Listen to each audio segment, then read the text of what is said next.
OK, on est rendu à l'étape 4. Bonjour, mesdames. Bonjour, tout le monde. On est rendu à l'étape 4, la silhouette caméo, curio, portrait, studio. Tous les boutons sont similaires l'un à l'autre.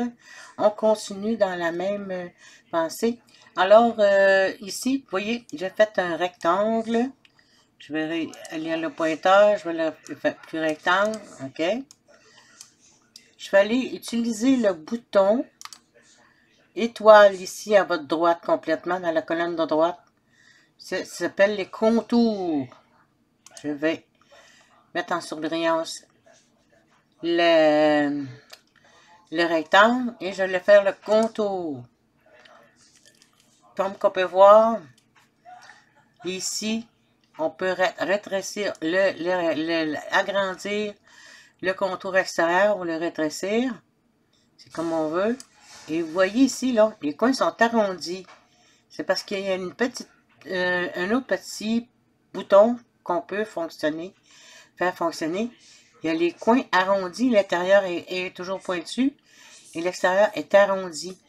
On peut aller faire le premier, les peaux pointus et vraiment pointus à l'intérieur et à l'extérieur. On fait appliquer. On peut faire le décalage interne. Je vais activer sélectionner le rectangle interne, le rectangle à l'intérieur de l'autre. On va faire le décalage interne. Là, c'est tout l'effet contraire. On peut les rétrécir comme on peut l'agrandir. Ici, on ne peut pas faire l'action du coin arrondi à l'intérieur. Ça nous donne une idée. Et voilà. C'est la façon de faire avec le contour interne et externe. Je vais enlever celui-là ici. Je vais continuer avec l'ovale pour vous montrer qu'est-ce que la silhouette curio peut faire avec les autres boutons. Puis il va en rester deux autres boutons après ça, puis on va terminer avec ça. Alors, pour ici, ça s'applique à la silhouette curio. Je vais juste aller agrandir mon ovale. Vous pouvez, avec la silhouette curio, aller faire de l'embossage et du débossage. Embossage, c'est embosser, comme si on prendrait un marteau avec le clou d'une tête, la tête d'un clou, on enfonçait, mettons, du bois, ça va creuser. Et de l'embossage, la chose, c'est par-dessus, puis du débossage, c'est en dessous. Alors ici, on peut faire des petits points. Je vais aller faire l'autre action, un autre.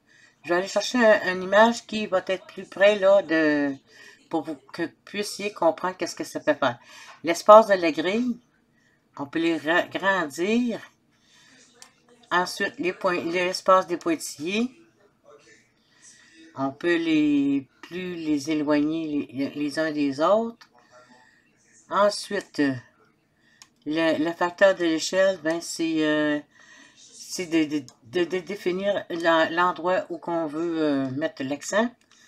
Angle, on peut changer les différents angles, différents angles de l'image ou d'un patron ou des fleurs. Puis la compensation, ben, c'est de compenser les endroits où ce qu'on veut spécifiquement. La taille des petits points, on peut les agrandir, les grossir, je veux dire, ou les rétrécir.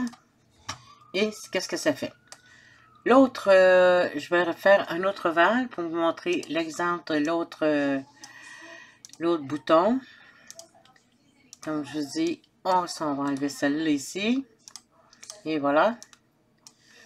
Je vais aller chercher l'autre bouton qui est en dessous complètement, l'autre étoile en bas. La dernière. Vous avez en haut ici, là, ça c'est un outil qu'on met dans le silhouette curio. Ici, vous avez l'outil de découpe. L'imprimante peut toujours fonctionner avec votre imprimante.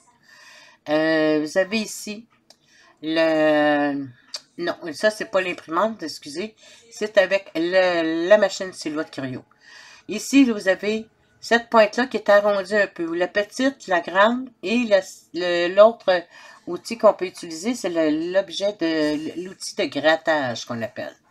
Vous avez estampé et détampé. On creuse et on remonte.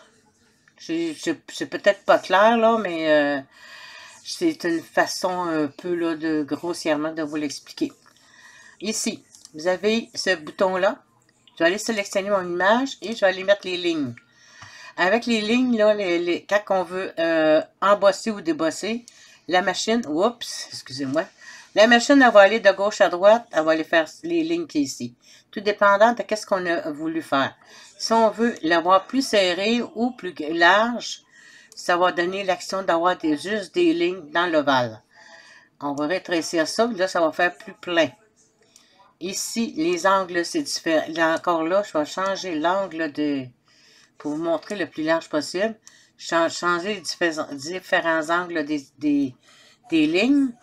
Et ça, vous allez avoir des quadrillés et des ronds et des spirales. Ici, on peut convertir ça en gaufrage. Encore là. Vous allez pouvoir utiliser l'estampage ou le détampage. C'est embosser ou débosser. Alors, voici les boutons qui fonctionnent avec la Curio. C'est les deux boutons qui fonctionnent avec le Curio. Il va me rester à vous enseigner la carte pop-up et le dernier, non le moindre, la vectorisation. Fait que je vous remercie d'avoir regardé la vidéo et à la prochaine.